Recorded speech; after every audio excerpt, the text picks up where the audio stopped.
I just want to thank you guys so much for nominating me for the Best Supporting Actor to Beyonce in Life ever. Mom, thank you. Dad, thank you too for these jeans. You gave me this beard and everything that I have. Oh my God. Happy Oscar Day!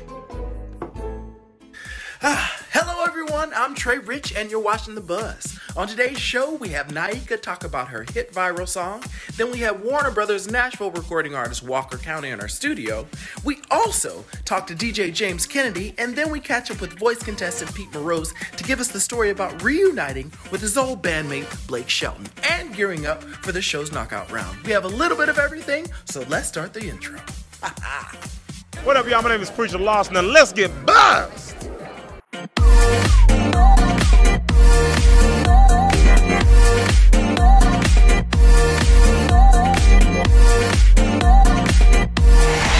Before we get started, I wanted to address this emotional week.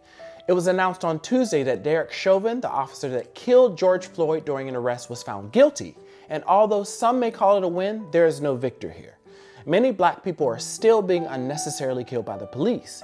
Even on the day of the verdict, police in Columbus, Ohio fatally shot Ma'Khia Bryant, who was holding a knife minutes before the ruling. We have so far to go, especially when there are so many non-lethal ways to apprehend a suspect. Police have to do better, and we all have to come together and find a peaceful resolution. The CDC says that racism is a serious threat to public health. There's a light at the end of the tunnel for the COVID pandemic, but it seems that the racist pandemic has no end in sight. We have to do better. Starting off the show, Leela talks to recording artist Naika about her viral song Sauce. Earlier this year, you could hear the song everywhere, even featured in a Super Bowl commercial, and it's still climbing up the charts. Let's take a look. Hi, my name is Leela Zion, and today I get an opportunity to chat with the lovely Naika, who just released a viral song, Sauce, and I can't wait to chat with her. Let's check it out. Who brought the sauce? I brought the sauce. Who made the sauce? I made the sauce. Who got the sauce? I got the sauce. What's in the sauce? I am the sauce. Who brought the sauce? I brought the sauce. Who made the sauce? I made the sauce. Who got the sauce? I got the sauce. What's in the sauce? I am the sauce. Okay. Don't tell me you've tasted anything like this. Don't tell me you found this fire on your lip. Your voice is so unique, and I've heard you sing in so many different languages, and so it's so cool just to hear where the history of that comes from. When did you actually discover your gift and your voice in music? I've always been so obsessed with music since my youngest age. My mom says that when they saw me smile for the first time is when they put the radio on after giving birth to me, and we went in the car and put the radio on, and that's the first time they saw me smile. I've always been ridiculously obsessed with music, and it's kind of the one thing that always followed me. It was like the one constant thing in my life, you know, and that followed me everywhere I went. And I started, you know, I'm really obsessed with opera at some point when I was younger. Basically the only thing I would ever watch was like The Marriage of Figaro or Carmen, or just opera all day, and musicals. And I discovered pop music when I was around 7 or 8 years old through Britney Spears and you know, Destiny's Child, Usher, Christina Aguilera, like that whole era. And when I was 15, I got a keyboard for my birthday, and that's when I started writing my own music. I was always writing before then, but it was just for me, and then that's when I really started, you know, playing and performing my songs and showing them to people and really taking writing seriously. And you know, from then on, it was just like there was nothing else for me. And when we moved to the US, it was just such an exciting opportunity for me because I was always so far removed from the entertainment world. And so that was really like my chance to kind of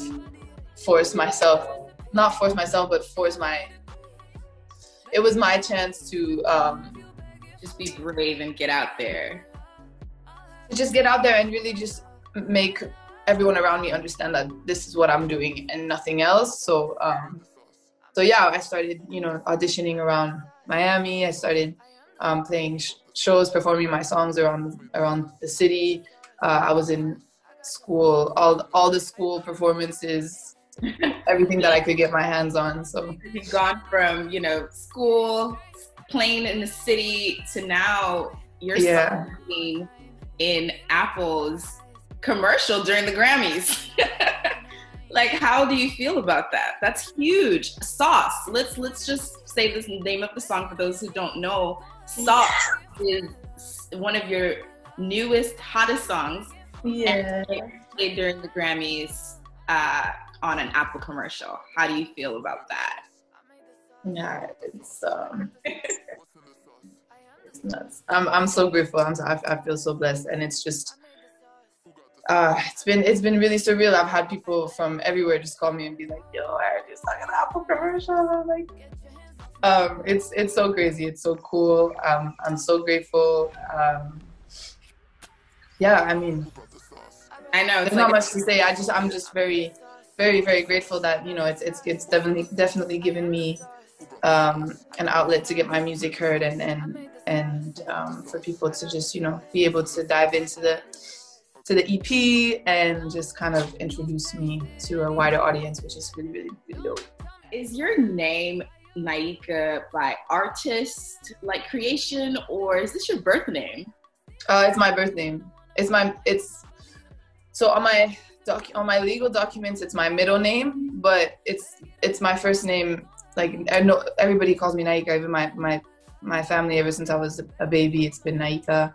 My mom wanted to come up with like a different name, and it turns out actually a lot of people in Haiti are named Naika. But yeah, it's just always been Naika or Ika at home for short. So I love it. It's so beautiful. What does it mean? Apparently in Fiji, Ika means a fish. So like, but I don't know if it means anything aside from that. I was always told that in Fiji it meant a little fish.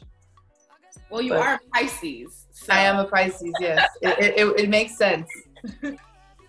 Are you originally from Haiti, or tell me about where you're from? So my mom is from Haiti. My dad is French, born and raised in the island of Madagascar, where my family on his side are still living now. And I was born in Miami, and my mom just kind of popped me out in Miami. But for my dad's job, we were moving a lot. Every 4 years, we had to move to a different country. So I grew up, you know, moving pretty much all around the world. Okay. Don't tell me you've tasted anything like this. Don't tell me you felt this fire on your lips. Fancy body lover rubbing on you, yeah, you're rubbing on us. One of the things I love about your fans when I'm watching your IG stories is how they imitate, you know, like all of your songs. And it's like really women that are so empowered by the lyrics. Tell me about Sauce. Like, did you write that song, and how did you come up with that concept? What does it mean? Yeah. Okay, so the EP my debut EP is called Lost in Paradise, and it's a 2-part EP. So the first part tackles more the lost side of things. Like, basically the whole EP encompasses, you know, self-growth and the journey into, you know, loving yourself and finding yourself and finding your confidence and love for yourself, which is, I'm learning, just a never-ending cycle. But it comes in, for me at least, it came in kind of like a journey. And so it opens with Sauce, which is, you know, the ultimate feel yourself badass song. And we were just in the studio, and it was kind of funny at first. It was just like, oh, okay, this is fun. But yeah, it turned into something that I ended up really liking, and it was quirky, it was different, it was lighthearted, and I thought it would be the perfect opener for the second half of the EP. So it was introduction to the second half of the EP. It was the perfect opening. I love that song. Now I got a new philosophy. I'm not gonna let you keep me up at night. All I wanna do is be with me. Looking in the mirror with starry eyes. All the time I let you waste. Made my next? Okay, so what's next in the pot for music? I am dropping the second half of my EP, Lost in Paradise Part 2. That's coming out in a month, and I'm really excited about it. And yeah, just I have so much music that I'm about to drop, so I'm really looking forward to it. I can't wait. I can't wait. Yeah. Well, thank you, Nike, so much. Thank you. Interviewing with us at the Buzz. We love you here. And before, I love you. Yes, thank you. Love you too. Mwah, mwah, mwah, mwah, mwah. Thank you so much. Thank you. Oh, you want my sauce? Get your hands off my wall. You want my sauce? Get your hands off, hands off. Who got the motherfucking sauce? What's up, guys? My name is Naika, and you've just been buzzed. The music video for Sauce is out now, and the song is available on all streaming platforms. Up next, we have Pete Mroz from The Voice. Don't go anywhere.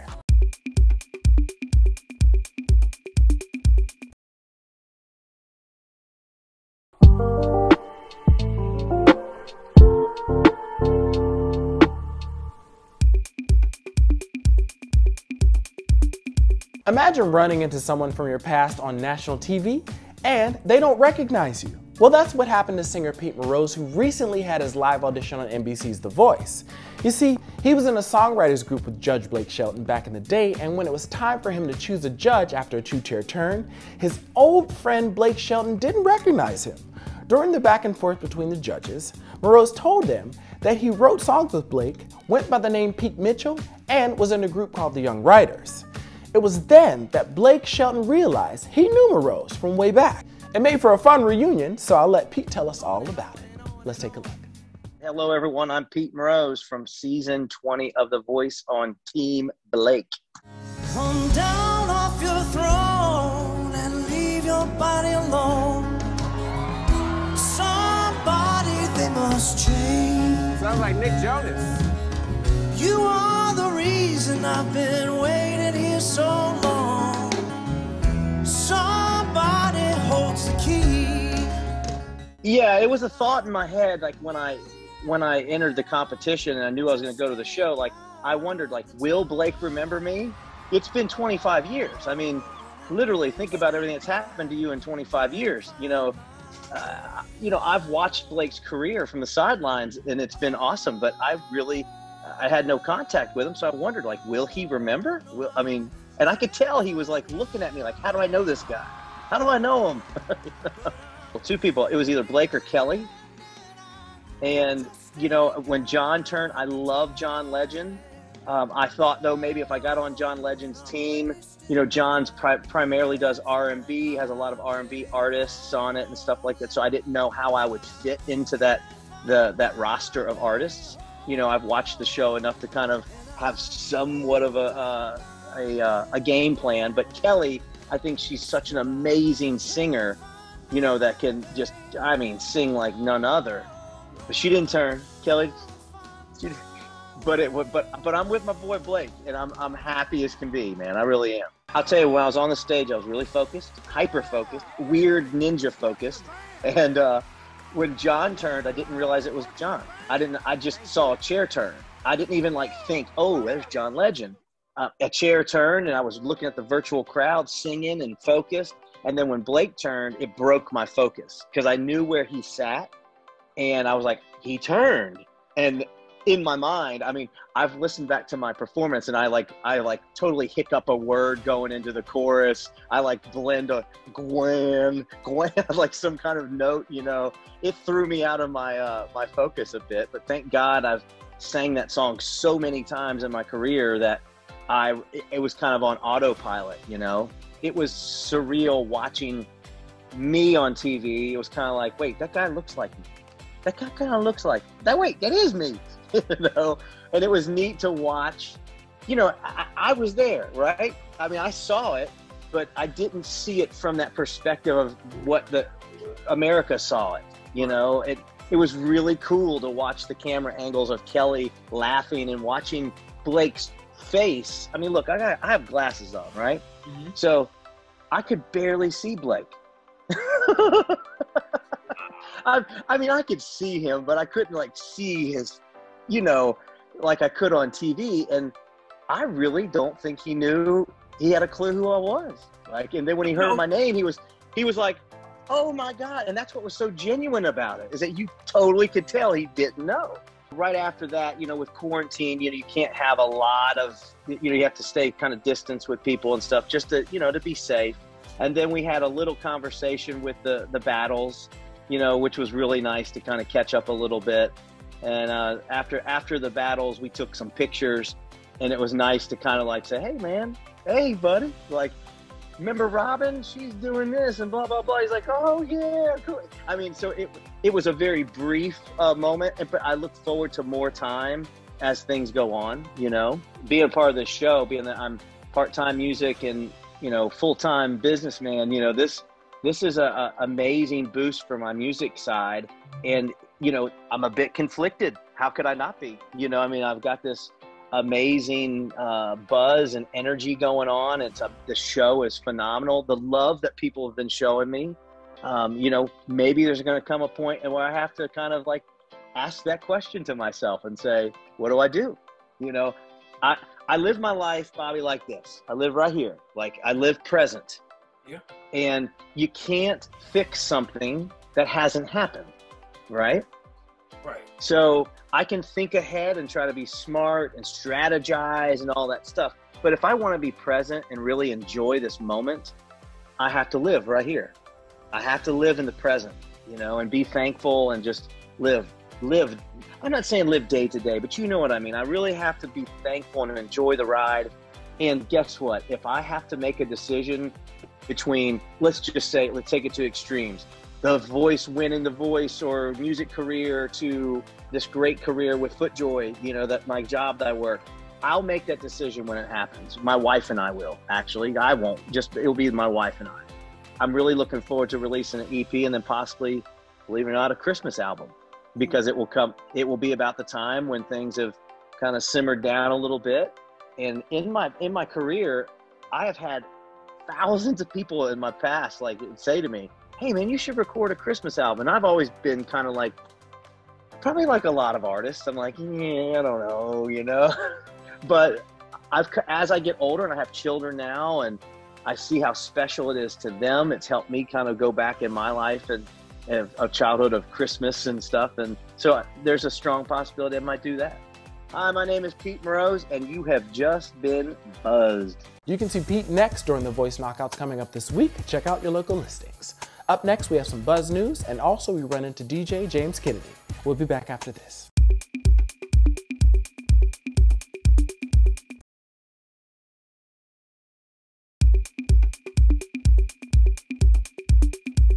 The following Buzz News segment was brought to you by Snack Pop Candy and Cookie Flavored Popcorn.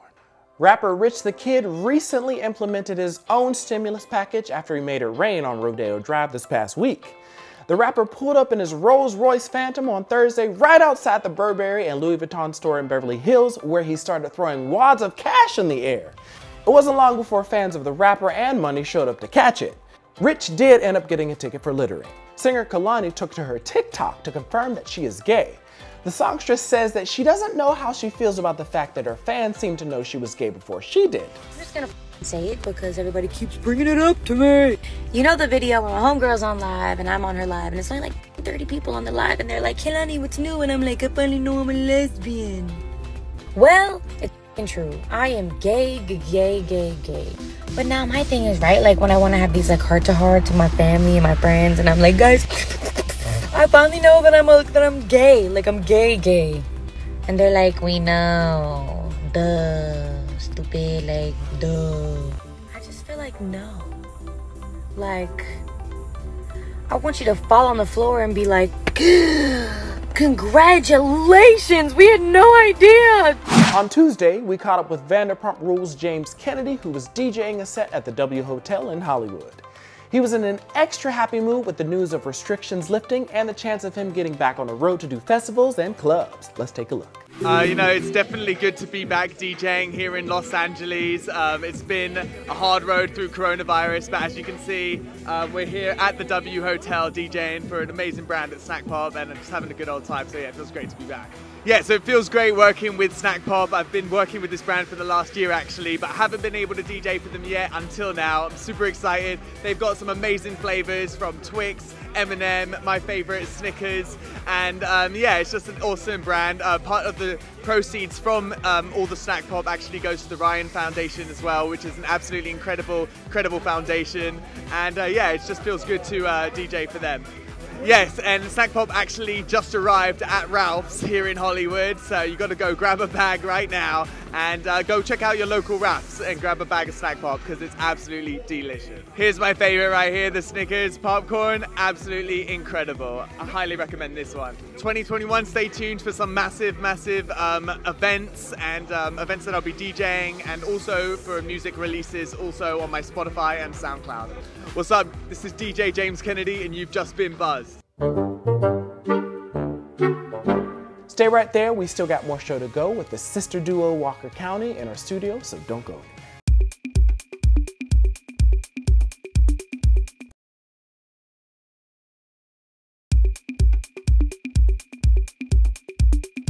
Originally from the small town of Sulphur Springs, Indiana, the Walker sisters relocated to Nashville to fully pursue their musical destiny. We have them up next to tell us all about their new single and the band name. Let's take a look.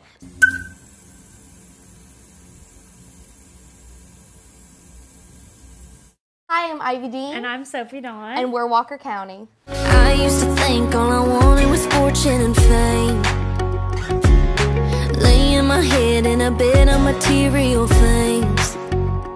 I can still hear the words that my granddaddy said from the start. You can fill up your house, but it won't fill the hole in your heart.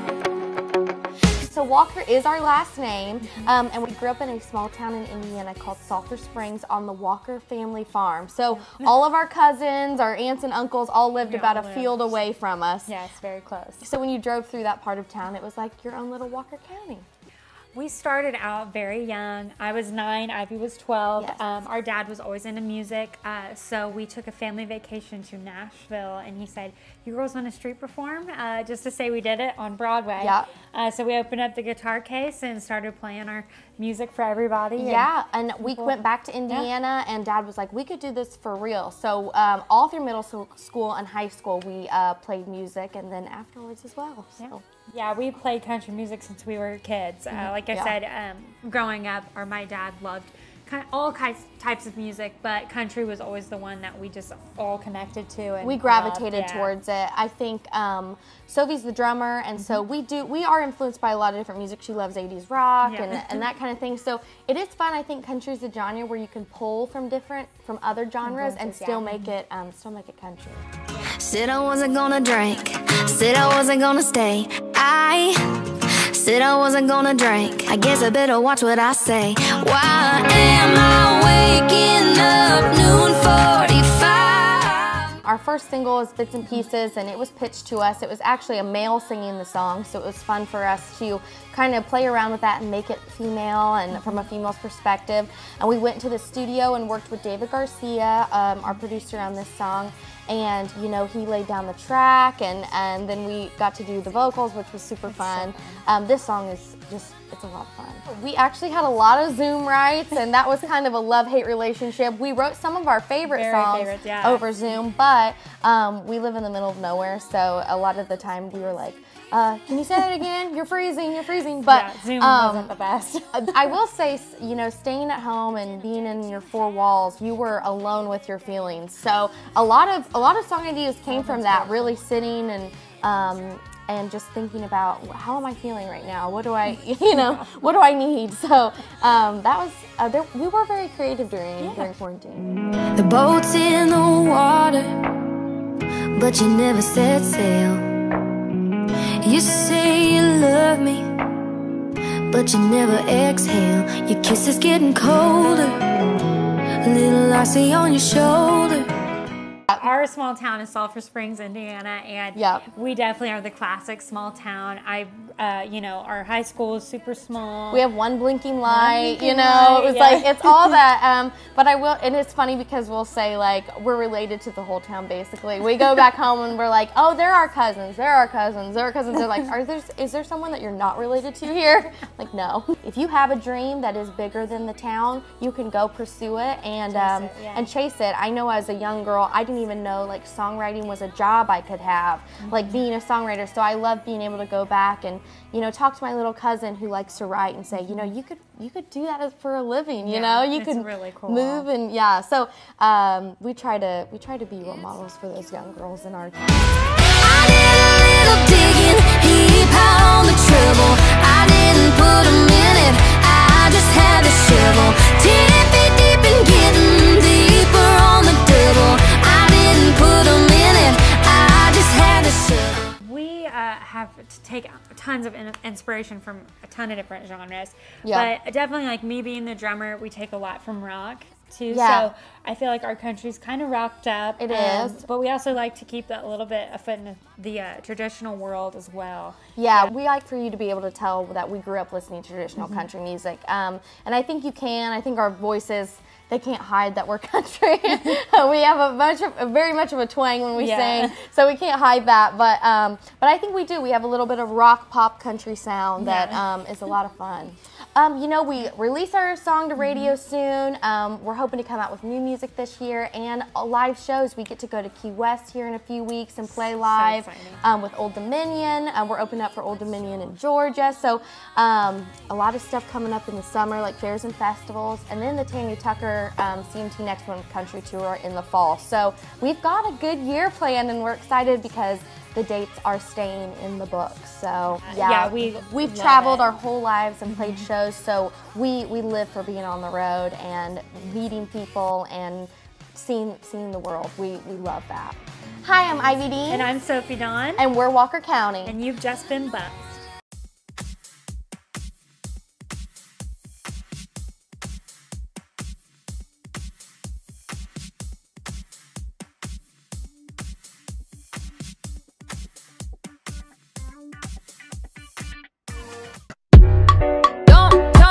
Tasted anything like this. Don't tell me you felt this fire on your lips.